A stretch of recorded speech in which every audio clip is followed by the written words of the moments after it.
ಏನು ಹೇಳಲಿಕ್ಕೆ ಇಷ್ಟಪಡ್ತೀನಿ ಅಂದರೆ CCTV ಇಂಪಾರ್ಟೆನ್ಸ್ ಬಗ್ಗೆ. ಸೊ ನಮ್ಮ ವಿದ್ಯಾರಣ್ಯಪುರ ಜ್ಯೂರಿಸ್ಡಿಕ್ಷನಲ್ಲಿ ಇದುವರೆಗೂ ನಾಗರಿಕರ ಸಹಕಾರದಿಂದ ಆಲ್ಮೋಸ್ಟ್ 66 CCTV ಕ್ಯಾಮ್ರಾ ಹಾಕಿದ್ದಾರೆ. ಸೊ ನಮ್ಮ ಟಾರ್ಗೆಟ್ ಇರ್ತಕ್ಕಂಥದ್ದು ಫ್ರಮ್ 150 to 200 CCTV ಕ್ಯಾಮ್ರಾಸ್. ಈಗ ಸರ್ಕಾರದಿಂದನೂ ಒಂದು ಕಾರ್ಯಕ್ರಮ ಹಾಕ್ಕೊಂಡಿದ್ದಾರೆ, ಸೆಕ್ಯೂರಿಟಿ ಬಗ್ಗೆ ಇಂಪಾರ್ಟೆನ್ಸ್ ಕೊಟ್ಟು ಕ್ಯಾಮ್ರಾಸ್ ಹಾಕಬೇಕು ಅಂತ, ಅದರಿಂದನೂ ಬರ್ತಿದೆ. ಸೊ ಇದ್ರದ್ದು ಇಂಪಾರ್ಟೆನ್ಸ್ ಏನಂದರೆ crime has been increasing in a faster mode.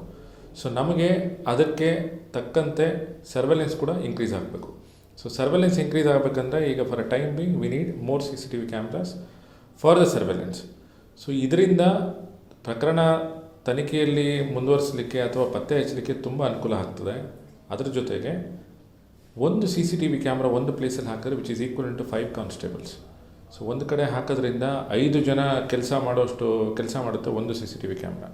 So ಆದ್ದರಿಂದ ನಾನು ಏನು ಹೇಳಲಿಕ್ಕೆ ಇಷ್ಟಪಡ್ತೀನಿ ಅಂದರೆ ಆದಷ್ಟು ಜನ CCTVನ ಅಳವಡಿಸ್ಕೊಳ್ಳಿ. ಮನೆ ಎಂಟ್ರಿ ಆದರೂ ಇರ್ಬೋದು ಅಥವಾ ಎಕ್ಸಿಟ್ ಆದರೂ ಇರ್ಬೋದು, ಸೆಕ್ಯೂರಿಟಿ ಅಲಾರಾಮ್ಸ್ನ ಅಳವಡಿಸ್ಕೊಳ್ಳಿ.